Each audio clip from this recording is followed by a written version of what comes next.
안녕하세요. 우리가 매일 쓰는 인터넷, 그 속에서 벌어지는 정말 마법 같은 일이죠. 데이터 패킷의 놀라운 여장. 지금부터 저랑 같이 한번 떠나보시죠. 아니, 이메일 하나 보냈는데 어떻게 순식간에 지구 반대편까지 날아갈까요? 진짜 신기하지 않으세요? 우리가 너무 당연하게 생각해서 그렇지 그 뒤에는 어마어마한 비밀이 숨어 있습니다. 오늘 바로 그 미스터리를 속 시원하게 파헤쳐 보겠습니다. 자, 그럼 바로 출발해 볼까요? 오늘 우리가 같이 걸어갈 길입니다. 데이터가 어떤 위대한 여정을 거치는지, 포장은 어떻게 하고 또 어떻게 푸는지, 그리고 좀 어려운 용어들까지 싹 다 정리해 드릴게요. 마지막엔 실제 사례도 볼 거고요.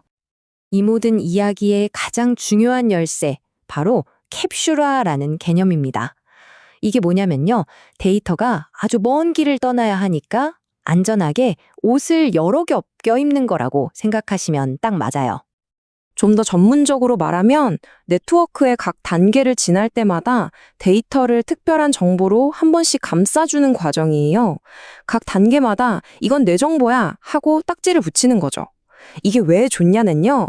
각자 자기 일에만 딱 집중해서 하면 되니까요. 옆 부서에서 뭘 하는지 몰라도 되는 거죠. 아주 효율적입니다. 자, 그럼 이 여행이 대체 어디서부터 시작되는지 그게 진짜 재밌는 부분이거든요. 우리 데이터가 앱에서 출발해서 저기 랜선까지 어떻게 아래로 내려가는지 그 과정을 생생하게 따라가 보죠. 보세요. 총 4단계입니다. 전송 계층에서 먼저 세그먼트라는 옷을 입고 그 다음 네트워크 계층에서 패킷이라는 외투를 걸치고요.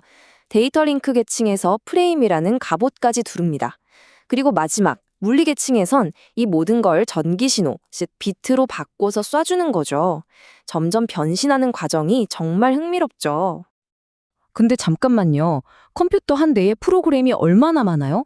웹브라우저도 켜놓고 메신저도 하고 이메일도 쓰잖아요.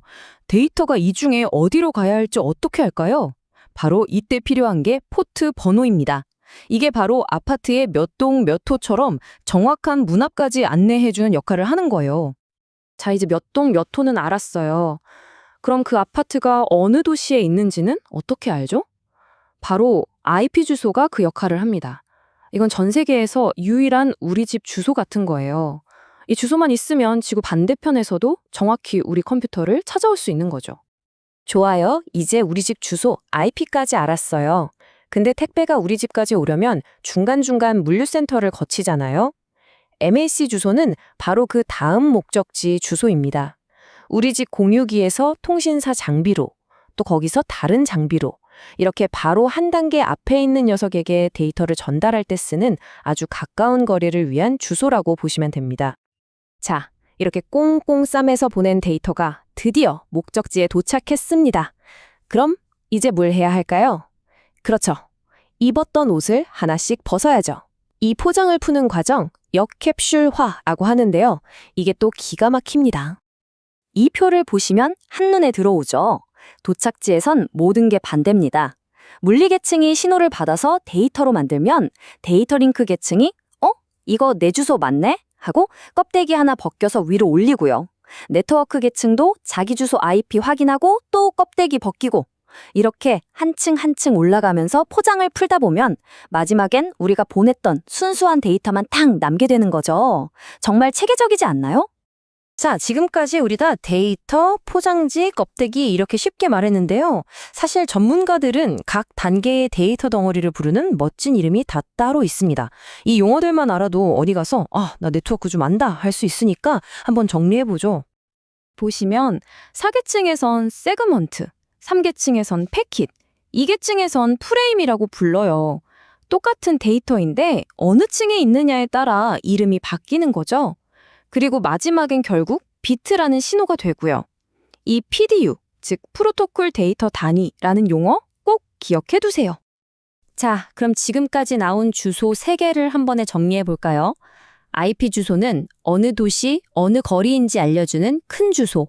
맥 주소는 그 동네 안에서 바로 옆집이 어딘지 알려주는 로컬 주소. 그리고 포트 번호는 그 집에 도착해서 어느 방으로 들어가야 하는지 알려주는 상세 주소. 이 3가지가 삼위일체처럼 딱 맞물려 돌아가야 데이터가 길을 잃지 않는 겁니다. 그런데 이 포장지, 헤더나 트레일러에 주소만 적혀 있는 게 아니에요. 아주 중요한 정보들이 더 있습니다. 예를 들어 큰 파일을 여러 조각으로 보냈을 때 이게 몇 번째 조각이야 하고 알려주는 순서 정보도 있고요. 또 이거 오는 동안 깨지진 않았니 하고 검사할 수 있는 오류 검사 정보까지 들어 있습니다. 정말 똑똑하죠? 자, 지금까지 좀 이론적인 이야기였죠? 이제 이걸 우리 현실 세계로 가져와 보겠습니다. 우리가 쓰는 대부분의 유선 인터넷, 바로 이더넷이라는 기술을 쓰는데요. 이 이더넷 프레임이 어떻게 생겼는지 한번 들여다보죠. 이게 바로 실전입니다. 와, 진짜 정교하게 생겼죠? 맨 앞에는 받는 사람 주소, 목적지 맥, 보낸 사람 주소, 소스 맥이 있고요. 그 안에 든 데이터가 뭔지 알려주는 타입 정보도 있습니다. 그리고 가장 중요한 알맹이, 바로 페이로드가 있고요. 마지막엔 아까 말했던 오류 검사용 FCS가 꼬리처럼 딱 붙어 있습니다. 이 설계도 하나로 로컬 통신이 다 이루어지는 거예요. 하지만 문제가 있습니다. 이 맥 주소라는 게 위조가 가능해요. 이걸 맥 스푸핑이라고 하는데요. 나쁜 해커가 자기 컴퓨터 맥 주소를 허가받은 프린터 주소인 것처럼 속여서 회사 네트워크에 몰래 들어올 수가 있다는 거죠. 좀 섬뜩하죠? 물론 여기에 대한 방어책도 있습니다. 바로 포트 보안이라는 기술인데요. 네트워크 장비인 스위치한테 이렇게 명령하는 거예요. 야, 이 1번 포트에는 저기 팀장님 컴퓨터만 연결할 수 있어. 다른 놈이 끼어들면 바로 차단해. 이렇게 미리 허가된 맥 주소만 딱 등록해 놓는 거죠. 그리고 아까 잠깐 나왔던 FCS, 프레임 체크 시퀀스. 이게 데이터 무결성을 지키는 최전방 수비수입니다. 보내는 쪽에서 데이터 내용으로 복잡한 계산을 해서 정답, FCS를 같이 보내요. 그럼 받는 쪽에서 똑같이 계산해보고 정답이 맞는지 확인하는 거죠. 만약 답이 틀리다? 그럼 이거 오는 길에 뭔가 잘못됐네? 하고 그냥 버려버립니다. 아주 확실한 방법이죠. 자, 오늘 데이터가 어떻게 옷을 입고 벗으면서 목적지까지 안전하게 도착하는지 그 여정을 쭉 따라와 봤습니다. 정말 놀랍지 않나요? 그런데 한 가지 중요한 질문이 남습니다. 이 택배가 목적지까지 잘 도착하는 건 알겠는데 중간에 누가 몰래 뜯어보면 어떡하죠? 이 포장지 안의 내용물은 과연 안전할까요? 이 질문이 바로 우리를 다음 단계, 암호화의 세계로 이끌게 됩니다.